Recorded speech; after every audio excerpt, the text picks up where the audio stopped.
बिस्मिल्लाहिर्रहमानिर्रहीम। अस्सलाम वालेकुम स्टूडेंट्स, आज हम एक्सरसाइज 7.1 का क्वेश्चन नंबर 7 सॉल्व करेंगे। क्वेश्चन नंबर 6 हम इसलिए सॉल्व नहीं कर रहे क्योंकि वो आपके स्मार्ट सिलेबस में शामिल नहीं है। क्वेश्चन नंबर 7 है find H such that point A -1 comma H comma B point है 3,2 एंड सी पॉइंट है 7,3 आर कोलिनियर्स। यानी हमने एच की वैल्यू फाइंड करनी है, ये वाले एच की जो यहाँ पे कोऑर्डिनेट है वाई का, इसकी वैल्यू फाइंड करनी है। जबकि हमें 3 पॉइंट दिए गए हैं ए बी एंड सी और कहा गया है कि ये पॉइंट्स कोलिनियर हैं। तो सबसे पहले जानते हैं कि कोलिनियर पॉइंट क्या होते हैं। ऐसे पॉइंट्स जो एक ही लाइन में होते हैं वो कोलिनियर पॉइंट कहलाते हैं। मसलन एक ये लाइन है, यहाँ पे फ़र्ज़ करें एक पॉइंट ए है, एक पॉइंट ये बी है और ये एक पॉइंट सी है।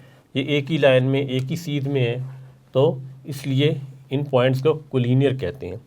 कोलिनियर पॉइंट को प्रूव करने के लिए कई मेथड यूज़ होते हैं। यहाँ पे हम मैट्रिक्स मेथड यूज़ करेंगे। वो मेथड क्या होता है? मेथड ये होता है कि यहाँ पे लिखेंगे if points A comma B and C are collinear, यानी अगर point A B C collinear हो तो क्या होगा? देन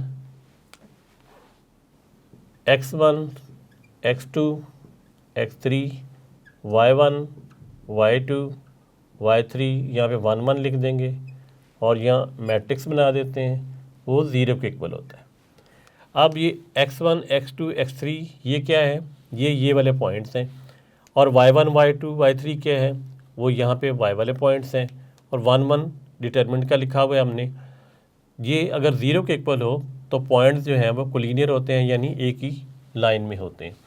तो अब सबसे पहले पॉइंट में देख लेते हैं हमारे कि क्या क्या x1 है, क्या x2 है। ये हमारे पास है यहाँ पे -1 और h, b है हमारे पास 3 और 2 और c है हमारे पास स्टूडेंट्स 7,3। अब इनके पॉइंट्स के नाम दे देते हैं। ये हमारे पास है, इसे बोल देते हैं x1, ये x2 होगा। जो पहला पॉइंट होता है आप जानते हैं वो x होता है और इसका नाम दे देते हैं x3। इसी तरीके से ये y1 है, ये y2 होगा और ये y3 होगा। अब हमने क्या करना है? इन्हीं पॉइंट्स को इस डिटरमिनेंट के बीच में पुट कर रहे हैं और इस डिटरमिनेंट को सॉल्व करना है। अब इस डिटरमिनेंट को इधर लिखते हैं और वैल्यू पुट करते हैं। x1 की जगह हम पुट करेंगे, यहाँ पे x1 की जगह हम पुट करेंगे -1। तो यहाँ पे हम डिटरमिनेंट बना लेते हैं। x1 हमारा क्या है? -1 x2 क्या है? 3 और x3 क्या है? 7। नेक्स्ट स्टूडेंट y1 क्या है? वो है h। फिर y2 पुट करना है, y2 यहाँ पे क्या है? 2 है। फिर हमने y3 की वैल्यू पुट करनी है, y3 हमारा पास ये कहाँ पे क्या है? ये पे 3 है। फिर नेक्स्ट 1 1 लिख लेते हैं, 1 1 1 और ये लाइन लगा देंगे इज इक्वल टू 0। यानी इस डिटरमिनेंट के अंदर हमने x1 x2 x3 y1 y2 y3 की वैल्यू पुट कर दी हैं। अब हमने इसे सॉल्व करना है, तो इसमें से h की वैल्यू फाइंड हो जाएगी। अब इसको सॉल्व करने का तरीका क्या होता है? सबसे पहले आपने इस नंबर को लिखना होता है। इस नंबर को आपने यहाँ पे लिखना है -1 और आगे डिटरमिनेंट बनाना है छोटा सा। अब आपने ये वाली जो लाइन है, ये वाली, ये जो रो है, इसे छोड़ देना है और ये कॉलम को छोड़ देना है जिसके अंदर -1 है। तो बाकी हमारे पास क्या बचेगा? बाकी हमारे पास ये पोर्शन बच रहा है 2 1 3 1। तो इसको, रो को और इस कॉलम को आपने छोड़ देना है। तो उसके बाद हमारे पास बचता है 2 1 और 3 1। तो यहाँ पे लिख देंगे हम 2 1 3 1, सॉरी 1 जो है वो आगे लिखना है। नेक्स्ट रूल होता है, पहला रूल ये होता है कि यहाँ पे प्लस की वैल्यू आती है, फिर माइनस आती है, क्योंकि यहाँ पे थी माइनस की वैल्यू तो हमने माइनस लिखना पड़ी। अब इसके फार्मूला या रूल के मुताबिक नेक्स्ट हम माइनस लिखते हैं यहाँ पे, यानी सेकंड स्टेप में माइनस लिखा जाता है, और नेक्स्ट वाली वैल्यू लिखते हैं वो है एच, फिर हम डिटरमिनेंट बनाएंगे। अब हमने क्या करना है, ये जो एच है ये वाली रो छोड़ देनी है और ये कॉलम छोड़ देना है जिसके अंदर ये शामिल है। अगर हम इसको यानी इसे छोड़ रहे हैं और इसे भी छोड़ रहे हैं तो फिर हमारे पास क्या बचता है, हमारे पास बचता है 3 7 और 1 1। तो यहाँ लिख देंगे 3 7 और यहाँ पे 1 1। नेक्स्ट उसके बाद फार्मूला के मुताबिक यहाँ पे प्लस लिखना है आपने और नेक्स्ट वैल्यू लिखनी है वो है 1। फिर डिटरमिनेंट बनाना है हमने यहाँ पे, और अब 1 जो है ये इस रो में है, इस रो को छोड़ देना है हमने और इस कॉलम को भी छोड़ देना है।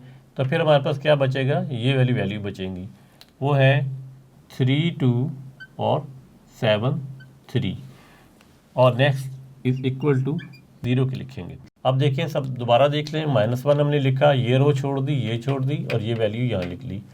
फिर ये -h लिखा, फार्मूले का माइनस है, और ये वाली रो छोड़ देनी है, ये कॉलम छोड़ देना है, ये 2 वैल्यू और ये 2 वैल्यू यहाँ पे हमने लिख ली। नेक्स्ट 1 है और ये वाली रो हमने छोड़ देनी, ये कॉलम छोड़ देना है, तो 3 2 7 3 3 2 7 3 ये हमने लिखा है। अब हमने क्या करना है, इसको सॉल्व करना है। इस डिटर्मिनेंट को सॉल्व करने का तरीका ये है कि आप इस वैल्यू को इधर क्रॉस मल्टीप्लिकेशन करेंगे और इसको इधर मल्टीप्लाई करेंगे और बीच में माइनस का साइन लिखा जाएगा। तो यहाँ पे पहले लिखते हैं -1, अब यहाँ पे एक बड़ी ब्रैकेट बना लेते हैं और 2 को मल्टीप्लाई करते हैं 1 के साथ, 2 × 1।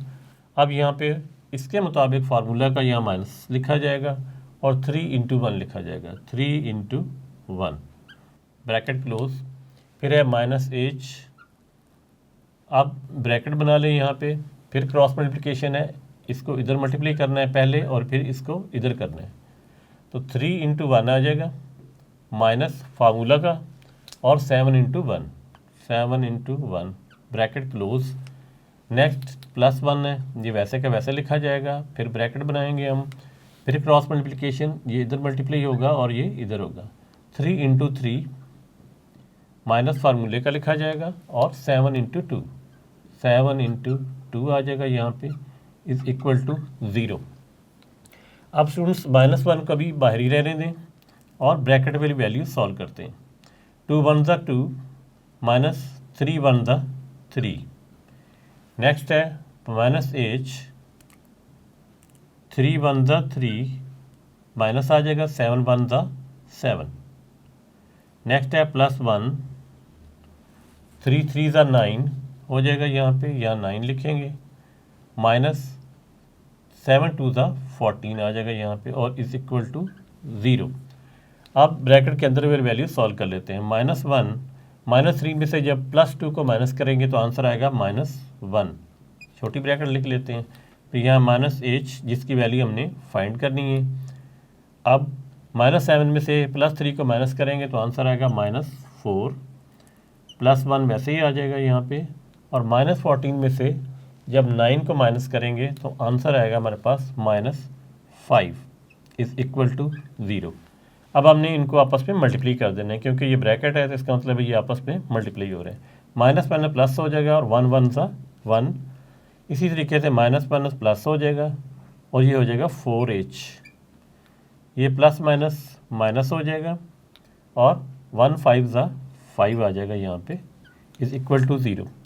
अब स्टूडेंट्स इन दोनों वैल्यू को इकट्ठा कर लेते हैं, तो ये हो जाएगा 4h पहले लिख लेते हैं, -5 में से जब +1 को माइनस करेंगे तो आंसर आएगा -4 इज इक्वल टू 0। अब इस -4 को इक्वेशन की दूसरी तरफ ले जाएंगे तो दूसरी भी जाके इसका साइन चेंज हो जाता है, ये माइनस है तो ये प्लस हो जाएगा, तो ये हो जाएगा +4। अब हमने चूँकि h की वैल्यू फाइंड करनी है तो इस 4 को हम कैंसिल करेंगे। अगर इसके साथ मल्टीप्लाई हो रहा हो तो आपने क्या करना होता है, डिवाइड करना होता है, तब ये कैंसिल होता है। जो काम हमने इक्वेशन की इस तरफ किया है वो दूसरी तरफ भी करेंगे, यहाँ भी 4 से हमने डिवाइड करना पड़ेगा, इक्वेशन तब बैलेंस रहती है।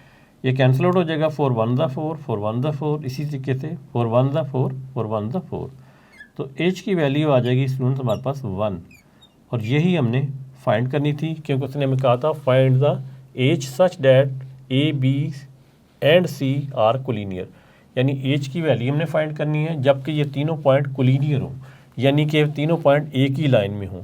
तो तीनों पॉइंट एक ही लाइन में तब होते हैं जब डिटर्मिनेंट की ये प्रॉपर्टी को ये सेटिस्फाई करता है, यानी यहाँ पे x1 x2 x3 y1 y2 y3 1 1 लिखा हो और डिटर्मिनेंट हो 0 के इक्वल हो, तो ये जो पॉइंट होते हैं कोलिनियर होते हैं, एक ही लाइन में होते हैं। तो ये प्रॉपर्टी को हमने यूज़ करके इस तरीके से सॉल्व किया और एच की वैल्यू मिल गई। तो उम्मीद करता हूँ कि ये लेसन आपने अच्छे तरीके से समझ लिया होगा। नेक्स्ट लेसन में हम क्वेश्चन नंबर 8 सॉल्व करेंगे। तब तक के लिए अल्लाह हाफ़िज़।